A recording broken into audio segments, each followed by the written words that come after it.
प्रिय साथियों, सबको नमस्कार, सबका अभिवादन। आप खुश रहें, आप आबाद रहें। बिहारी को आगे बढ़ाते हैं और बिहारी के हम 14वें दोहे पर बातचीत के लिए तैयार हैं। उसी अनुक्रम में, उसी फ्रेज में हम लोग आगे बढ़ रहे हैं,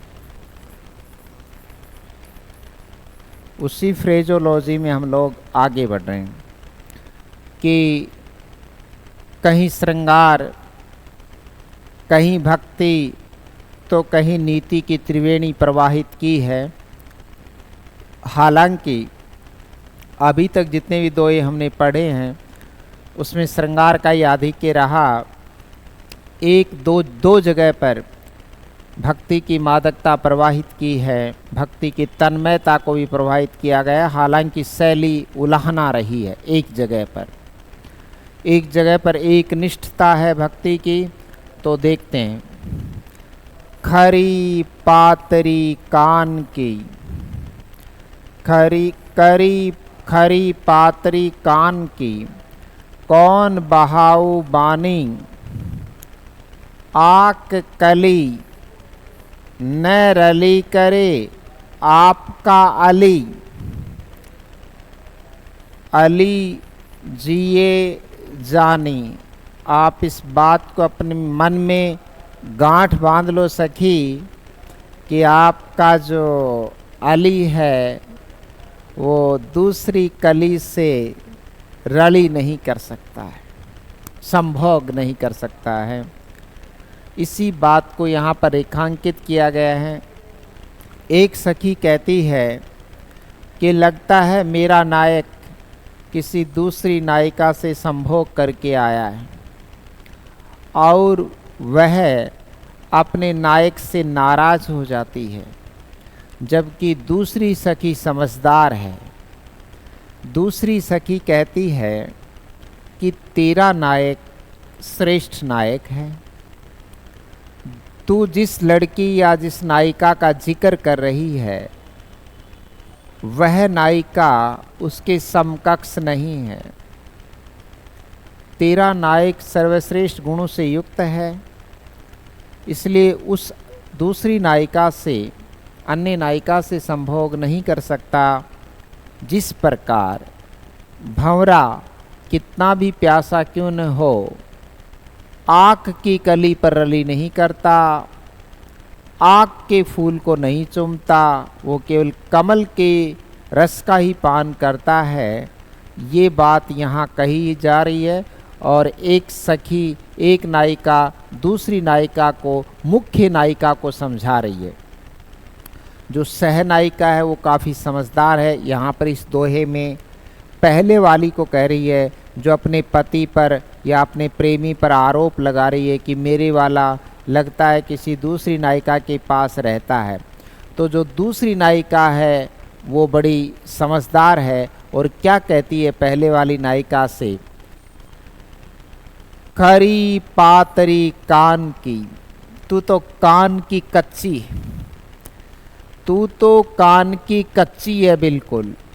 कौन बहाओ बानी, तेरे को किसने अपनी वाणी के द्वारा बहका दिया है, तेरे को किसने अपनी बातों में ले लिया है।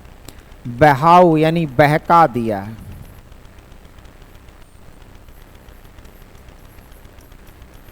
बाणी यानी वाणी, बाणी यानी वाणी, वाणी यानी बातों से। करी पातरी कान की, तू तो कान की कच्ची है। कौन बहाऊ बानी, तेरे को किसने अपनी बातों से बहका दिया है कि तेरा नायक ऐसा करता है। दूसरी नायिका समझा रही है, तेरा पति तो अली है, भंवरे के समान है। भंवरा कभी भी आक के फूल पर, आकड़े के फूल से रली नहीं करता, इसलिए ऐसा हो ही नहीं सकता कि तेरा नायक ऐसा करे। क्या समझाती है? आक, आक का पेड़ होता है, आक धतूरा आप समझते हैं। आक यानी आकड़े के पेड़ से, आकड़े की कली से या फूल से न रली करे। जिस प्रकार अली यानी भंवरा, रली यानी संभोग,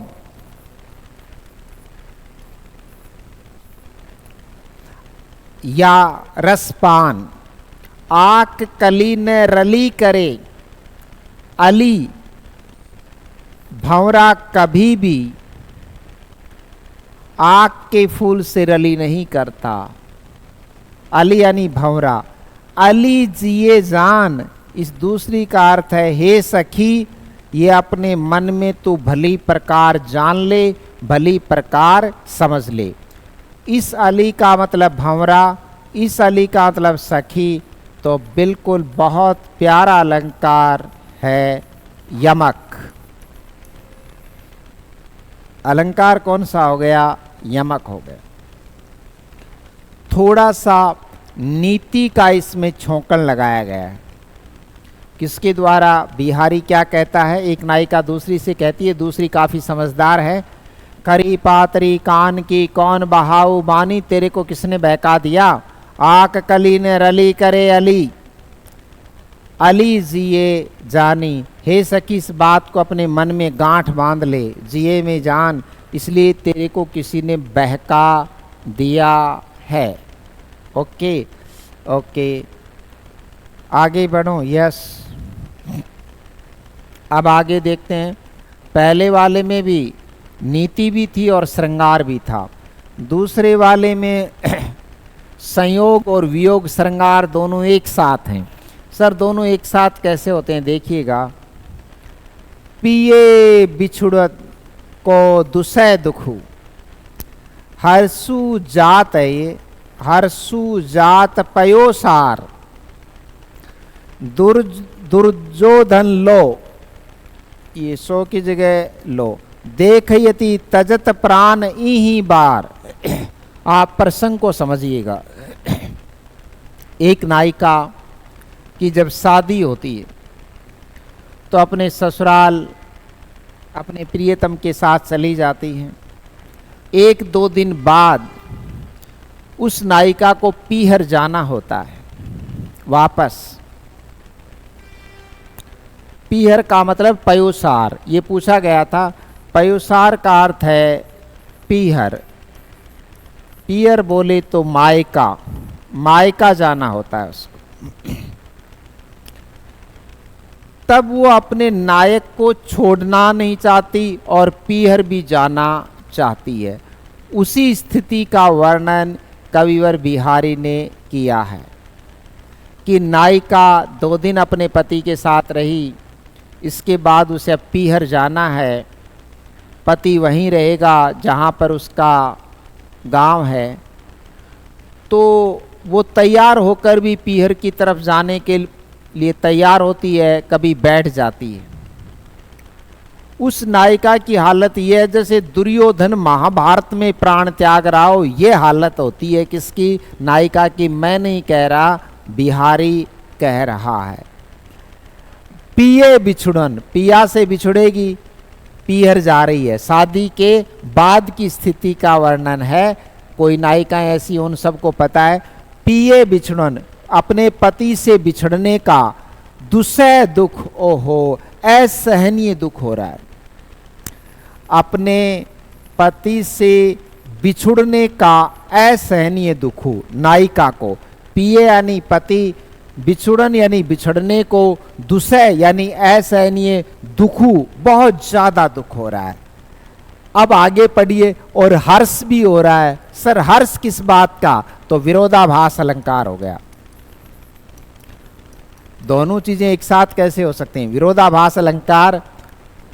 हर्षु और हर्ष भी है, जात पयोसार और पीहर जाने का हर्ष भी हो रहा है कि मैं पीहर जाऊंगी, अपनी मम्मी से बताऊंगी मेरी सासू माँ बहुत अच्छी है, मेरी जेठानी दोरानी भी बहुत अच्छी है, मेरी ननद भी बहुत अच्छी है, और मुझे डेयरी मिल्क की टॉफ़ी ला के दी मेरी ननद ने, गिफ्ट भी दिया है, और वो तो बहुत अच्छे हैं। ये बताने का, पीहर जाकर बताने का हर्षु भी हो रहा है। तो अब इस नायिका की हालत आप समझे, जो कि सेकंड लाइन में बताई गई है, दुर्योधन देखित तजत प्राण ई बार। ऐसा लगता है कि दुर्योधन महाभारत में प्राण त्याग रहा हो इस बार, ऐसी हालत हो रही है जब वो पीहर जा रही है अपने पति को छोड़कर। दुर्योधन अब प्रिय साथियों, जैसा है मेरे को वैसा ही पढ़ाना पड़ता है, जैसा सिलेबस में है वैसा ही पढ़ाना पड़ता है। दुर्योधन लो देखियत देखो तजत यानी त्याग रहा है प्राण ही बार, मानो दुर्योधन महाभारत में प्राण त्याग रहा हो। यह हालत उस नायिका की हो रही है जो अपने पति को 2 दिन तो साथ रही, अब पीहर जा रही है, उसके बाद 1-1.5 महीने बाद, 1.25 महीने बाद उसका पति फिर लेने आएगा। तब उसकी हालत यह है, खड़ी है, खड़ी खड़ी कभी उसके बटनों को बंद करती है, खड़ी रहती है, पति कहता है जाओ। तो ये हालत हो रही है जैसे दुर्योधन महाभारत में प्राण त्याग रहा हो। इस बार, ई बार का मतलब इस बार क्लाइमैक्स है, ई बार वो हालत हो रही है नायिका की। आगे बढ़ते हैं दोस्तों। अब रस वियोग श्रृंगार भी और संयोग, वापस लौट के आता हूं, दोनों रस एक साथ हैं। संयोग है, अपने पति के पास है, उसको छोड़ रही है, और साथ में वियोग भी। दोनों श्रृंगार रस की नदी एक साथ बहा दी किसने? बिहारी ने। ठीक है दोस्तों, आगे बढ़ूं? यस।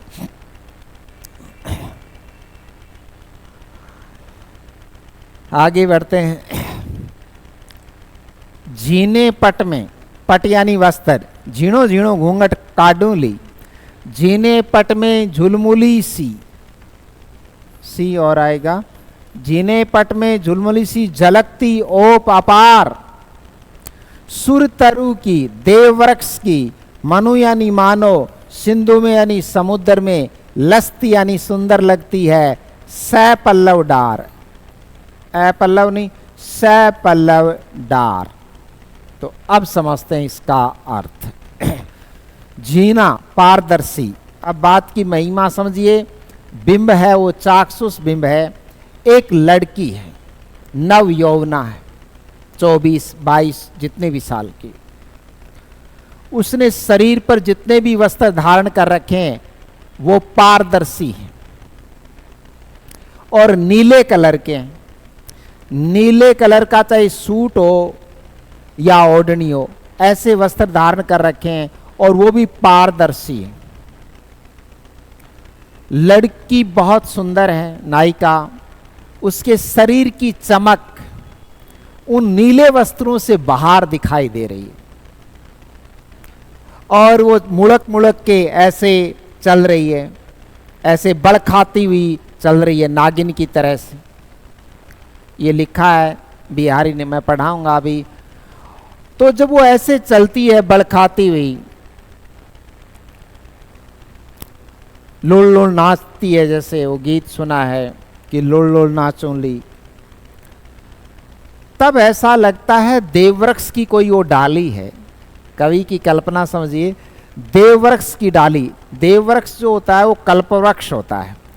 देववृक्ष की कोई डाली को पत्तों सहित तोड़ के, सर पत्तों सहित कैसे? क्योंकि वो लड़की है, उसके हाथ हैं, पांव हैं, तो पत्तों सहित तोड़ के देववृक्ष की डाली को किसी ने समुद्र में डाल दिया हो और समुद्र दोलायमान हो, समुद्र लहराएं, लहरों से युक्त हो, ऐसा लगता है लड़की को देख करके। तो मैं दिखाता हूं आपको। जीने पट में, पारदर्शी वस्त्रों में, पारदर्शी, जीन्स तो पारदर्शी होती नहीं है, इसलिए जो ओढ़नी वगैरह है, सूट वगैरह, पट यानी वस्त्र, पारदर्शी वस्त्रों में झुलमुली सी, क्या सी? झुलमुली सी यानी बल खाती हुई।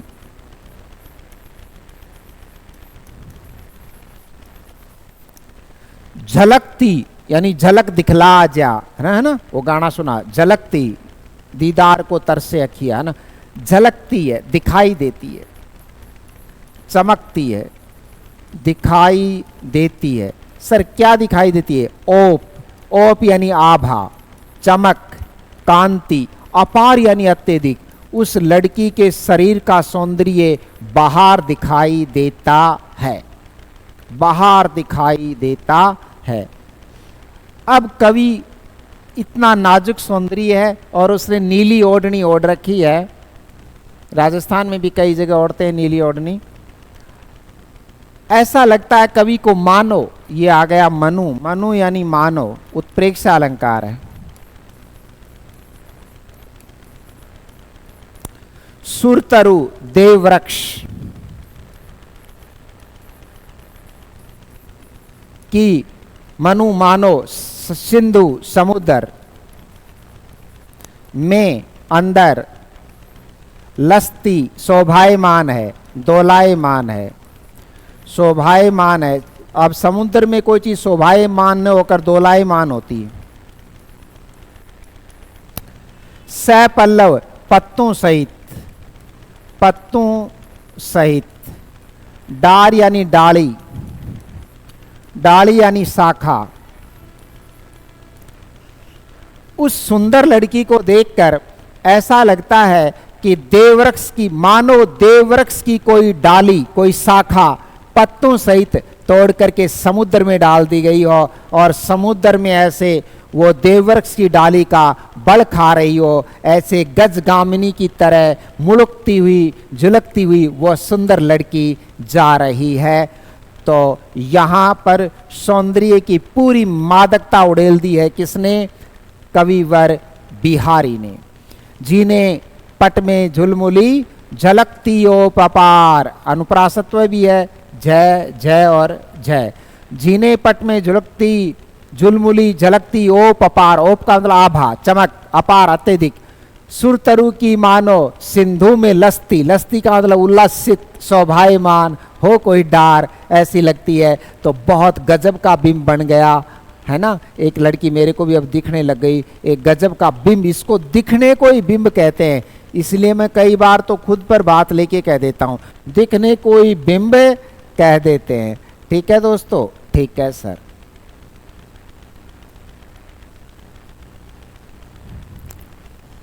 आगे तो और भी गजब ढहा दिया किसने? बिहारी ने। अब मैं भी करूं तो क्या करूं दोस्तों। पहले इसका अर्थ बता देता हूं।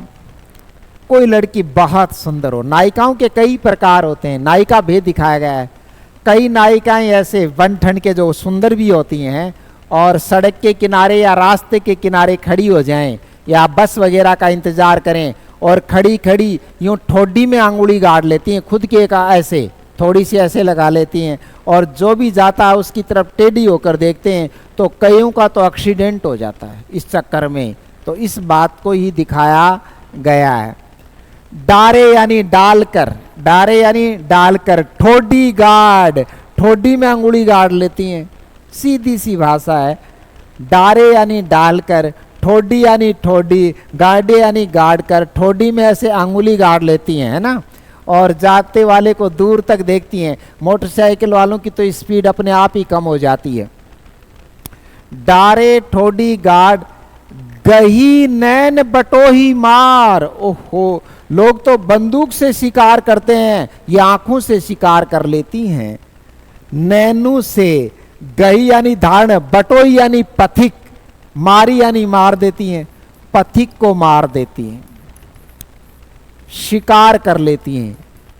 पथिक, बटोही के कई अर्थ हैं, शिकार या पथिक, मारी यानी मार लेती हैं, गही यानी ग्रहण कर लेती हैं या घायल कर देती हैं, नैन यानी आंखों से। ऐसी नायिकाएं आंखों से ही बटोही मार लेती हैं, पथिक को मार लेती हैं। कई बार तो लोगों को बोलते हैं दूसरे वाले, अरे सीधे चल, क्योंकि वो सामने तो देखता नहीं, उसी की तरफ साइड में देखता है। आगे और बताया गया ऐसी नायिकाओं के बारे में। चिलक चौंध, उनके शरीर की वो चिलक चौंध ही ऐसी होती है, चौंधियाने वाली होती है उनकी चमक, वो ऐसा बन के आती हैं कि चिलक चौंध, नायक चौंधिया जाता है। नायक क्या होता है? चौंधिया जाता है, चूंध जाता है। चिलक चौंध रूप ठग, ऐसी लड़कियां रूप की ठगोरी होती हैं। दुकान वाले से कहती हैं कि बाद में देंगी सामान, नहीं पैसे भैया ये दे दो, वो रूप की ठगोरी होती हैं। चिलक चौंध में रूप की ठगोरी हैं, अपने रूप से ठगती हैं, है ना। अमीरी तीन प्रकार की होती है। सबसे नीचे दर्जे की अमीरी पैसे की होती है, यानी पैसे वाला अमीर सबसे नीचे का होता है। उसके बाद जो काम पैसे से नहीं होता वो रूप से हो जाता है, और जो काम रूप से भी नहीं हो और पैसे से भी नहीं हो वो शब्दों से हो जाता है। इसलिए सबसे बड़ी अमीरी किसकी होती है? शब्दों की होती है। राइट। जैसे प्रकृति में बहुत सारे जीव हैं, हाँ सर, जीवों के अंदर जहर होता है, उनके फण में जहर होता है, दांत फण में जहर होता है, ठीक है, लेकिन मनुष्य ऐसा है जिसकी आवाज में जहर होता है। सबसे खतरनाक बात यह है कि मनुष्य ऐसा होता है जिसकी आवाज में जहर होता है। बाकी दूसरे जानवर तो आपको काटेंगे ना तब आपके जहर चढ़ेगा, लेकिन मनुष्य की आवाज में जहर होता है और इस जहर को कई दूर तक फेंक सकता है। दारे ठोडी गाढ़ गही नैन बटो ही मार, चिलक चौंद में अपने रूप के प्रकाश में, इस चिलक चौंद में, इस लाइम लाइट में। कौन सी लाइट में? जैसे फिल्मों में होती है ना लाइम लाइट। कई नायिकाएं फिल्मों में ऐसी हैं जिनको आप बिना मेकअप के देख लेंगे सब्जी खरीदते हुए तो आप उसकी फिल्में नहीं देखेंगे। ये रूप से चौंधिया देती हैं। चिलक यानी चमक, चौंधियाने वाली, चौंधियाने वाली चमक। चमक भी कौन सी? जिससे आंखें चौंधी आ जाती हैं। जैसे रात को लाइट पड़ती है ना डीजे की ऐसे, तो जो काले काले नाचते हैं वो भी सुंदर दिखते हैं। वो डीजे में ऐसे लाइट पड़ती हैं, ऐसे ऐसे पड़ती हैं, राइट। सुबह में उनको देखते हैं तो ऐसा लगता है कि ये था क्या या ये थी क्या।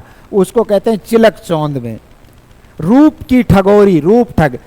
और देखिए, अगर ऐसी लड़की किसी की तरफ हंस दे तो लोग कई तो फांसी से नहीं मरते, ये इनकी हंसी से मर जाते हैं। तभी तो ट्रकों पर लिखा होता हंसी फंसी। तो यहाँ उल्टा है कि वो किसी की तरफ हंसी और लड़का फंसा। देखिए, अगर ऐसी रूप की ठगोरी नायिका हंस दे फांसी हारी, तो नायक के ऐसा लगता है फांसी लग गई हो। नायक के ऐसा लगता है फांसी का हार गले में घल गया हो। ठीक है दोस्तों, इसमें थोड़ी नीति भी है, बताया भी गया है, सामाजिकता भी है। रस तो वही श्रृंगार है और संयोग श्रृंगार है। संयोग श्रृंगार में बिहारी सिद्ध हस्त हैं, राइट। बिहारी भी इसका अर्थ ऐसे नहीं कर सकते थे जैसे मैं कर रहा हूं, ठीक है ना। एक दिन तो बिहारी बैठे थे मेरे को सुनने के लिए, मैं आपको दावे से कहता हूं, क्योंकि जो व्याख्या बिहारी नहीं समझा सकता आपको ऐसे व्याख्या करके, जिस तरह से व्याख्या की गई है इसकी, और आपके समझ में भी आई है। आगे बढ़ते हैं। अब नायिका फिर आ गई है। वो कहती है नायक की तस्वीर मेरे मन से निकलती नहीं है। मैंने करोड़ों जतन कर लिए, कोटिक जतन कर लिए, वो नायक तो मेरे मन में ऐसे बैठ गया जैसे पानी में लौंड। और पानी में जिस प्रकार लौंड को यानी नमक को अलग नहीं किया जा सकता, इस प्रकार मेरे नायक की तस्वीर, उनका चित्र, उनका फोटो, उनका व्हाट्सएप वाला फोटो ऐसे बैठ गया कि अलग किया नहीं जा सकता। पढ़ते हैं दोस्तों, कीने हूं यानी मैं, और कीने यानी करे हैं। मैंने क्या करे हैं? कोटिक यानी करोड़ों जतन कर लिए कि उनकी याद नहीं आए। मैंने पढ़ना भी शुरू कर दिया कि उनकी याद नहीं आए, और भी काम किया कि उनकी याद नहीं आए। नायिका ने करोड़ों जतन कर लिए। सर कहाँ लिखा है? कीने कर लिए, हूं यानी मैंने, कोटिक यानी करोड़ों, जतन यानी यतन, जतन यानी यतन कर लिए। मैंने सारे प्रयास कर लिए। अब कहीं काडे कोनू, संसार में वो व्यक्ति बताओ जो नायक की तस्वीर को मेरे मन से निकाल दे। वो मैं हूं, मैं निकाल सकता हूं। अब कहीं बताओ, कहीं का मतलब दुनिया वालों आप हमें बताओ, काडे कोनू, संसार में ऐसा कौन सा व्यक्ति है जो नायक की छवि को मेरे मन से काट दे। काट दे का मतलब निकाल दे, ऐसा कोई व्यक्ति बताओ। आगे क्या कहती है, भो मन, मेरे मन में मेरा प्रियतम जो मोहन रूपी है, क्या रूपी है, मोहन रूपी, इस तरह मिल गया जैसे राधा में कृष्ण, या फिर पानी में को लोनू, जिस प्रकार पानी में लूण मिल गया। बताओ अब इसे कौन निकाल सकता है। भौमन, मेरे मन में, मेरे मन में, भौ का दूसरा अर्थ है चमक, आभा, मोहन रूपू, मेरे प्रियतम का मन भावन रूप, मोहन रूपू का मतलब मेरे प्रियतम का मन भावन रूप मेरे अंदर इस तरह मिल गया। दृष्टांत है आगे प्रिय साथियों, दृष्टांत है, पानी में को लोनू, जिस प्रकार पानी में क्या मिल जाता है, नमक मिल जाता है, इस प्रकार मेरे मन में मेरा प्रियतम रच बस गया। मैंने करोड़ों जतन कर लिए उसे निकालने के, तुझे भूलना तो चाहा पर भुला नहीं पाए, ऐसी सारी स्थितियां कर ली। तो हे सखियों, मुझे ऐसे किसी व्यक्ति का नाम, ऐ दोस्तों ऐसा कोई व्यक्ति बताओ जो मेरे मन से इसको निकाल दे और मैं ठीक से काम करूं, आगे बढ़ूं। Yes sir.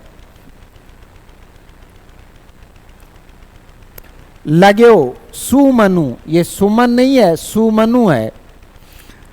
लग्यो सुमनु हवे है, सैफलू आतप रोष निवारी, बारी बारी आपनी सींचे सुहर देता बारी। अब इसको समझाने के लिए मुझे थोड़ी दार्शनिकता व्यक्त करनी होगी कि प्रेम में दो पथ बराबर के होने चाहिए। किंतु परंतु, जब भी प्यार में किंतु परंतु होने लग जाता है, समझ लो प्यार का वहां डिक्लाइन शुरू हो गया। डिक्लाइन यानी पतन, चाहे वो प्रेमी और प्रेमिका में हो, चाहे पति पत्नी में हो, या किसी में भी हो, जहां किंतु परंतु शुरू होता है वहां पतन शुरू होता है, उसके सुखद परिणाम नहीं आते। तो अपनी अपनी जो भूमिकाएं होती हैं मनुष्य की, वो दोनों निभाते हैं, तो प्रेम की बाड़ी सींचती हुई चली जाती है और उसी बाड़ी में फल लगते हैं, उसी बाड़ी में क्या लगते हैं, फल लगते हैं। इसलिए नायक को नायिका का ध्यान रखना चाहिए और नायिका को नायक का ध्यान रखना चाहिए। अगर नायक किसी परेशानी में है तो नायिका को समझना चाहिए कि वो परेशानी में है, कहीं दूरी भी हो तो भी ऐसा समझना चाहिए। तो यहाँ सारी बातें हैं, देखते हैं। लग्यो सुमनु हवे है सैफलू आतप रोषी निवारी, रोष, रोष का निवारण करना चाहिए। रोष का मतलब है दुख। रोष का यहां सही अर्थ है जो ईर्ष्या है, रीस जो है, रोष जिस बात पर आता है उसका निवारण होना चाहिए। अब एक बार समझ के वापस इसका पुनः अर्थ समझना है। लग्यो सुमनु हवे सैफलू, अगर आपका अच्छा मन है तो वो लगा रहेगा, यानी एक निष्ठ रहेगा, सैफलू होगा, उसमें आपको फल की प्राप्ति होगी। लग्यो सुमनु, अगर आप दोनों का अच्छा मन है, नायक और नायिका का है, तो सफल होगा वो, सुफलु यानी फल से युक्त होगा। किससे युक्त होगा? अच्छे परिणाम मिलेंगे। आगे बढ़ते हैं। लेकिन जिस प्रकार एक माली और एक मालन, जब उनकी बाड़ी में फल आते हैं या फूल आते हैं या बगर जब आता है, तो वो उस बाड़ी के ऊपर कुछ उड़ा देते हैं। जैसे मैंने देखा है, पपीता के ऊपर अपनी चूंदड़ी बांध देते हैं। क्यों बांधते हैं चूंदड़ी? जिससे वो फल पूरी तरह से पके, उसको किसी तावड़े धूप का सामना नहीं करना पड़े। उस प्रकार प्रेमी पर कोई दुख आए, आतप यानी दुख आए, तो प्रेमिका को उस पर छाया करनी चाहिए। छाया का मतलब ये नहीं है कि छत्ता लेकर खड़ी हो जाए, बात को समझना चाहिए। और नायिका के कोई समस्या हो तो नायक को भी समझना चाहिए। लग्यो सुमनु सफल आतप रोसु निवारी, अगर आतप परेशानी, धूप, वो गाना सुना है, तुझे दूंगी गेसुओं की छांव में, धूप में खड़ा नहीं रहने दूंगी। आतप यानी परेशानी, रोष यानी दुख निवारी। नायक को भी अपनी नायिका के दुख का निवारण करना चाहिए, परेशानी को समझना चाहिए, और नायिका को भी नायक की मजबूरी और परेशानियों को समझना चाहिए। तो ये बात आप अपने अपने हिसाब से देख लें। लगो सुमनु हवे है सफलू, तभी सफल होगा जब आप एक दूसरे का जो आतप है, ताप, आतप का मतलब है ताप, दुख, परेशानी, रोष निवारो, एक दूसरे के दुख का निवारण करो। आगे बढ़ते हैं। दृष्टांत है, बारी बारी, अपनी बारी के अनुसार। अपनी बारी का मतलब ये नहीं है कि आज आपने रोटी बना दी कल मैं बना दूं, नहीं, अपनी भूमिकाओं के अनुसार। बारी बारी का मतलब है अपनी अपनी भूमिकाओं के अनुसार। इसका अर्थ ये नहीं होता कि प्रेमिका ने सुबह कपड़े धो दिए प्रेमी शाम को धोए, ऐसा नहीं है, या पत्नी ने आज धो दिया आज आप धोगे, ऐसा नहीं है। भूमिकाएं अलग अलग हैं। बारी बारी यानी अपनी भूमिकाओं और उत्तरदायित्व के अनुसार, अपनी अपनी अपनी भूमिकाओं के अनुसार प्यार को सींचना चाहिए, सिंचना चाहिए। सुहृदयता रूपी प्यार को सींचना चाहिए। जैसे सुहृदयता रूपी बाड़ी, एक माली और मालन अपनी बाड़ी को सींचते रहते हैं। और बाड़ी का दूसरा अर्थ है जल, हृदय रूपी जल से। बारी का मतलब जल, पहले अलंकार ही बताना पड़ेगा, सलेस अलंकार है।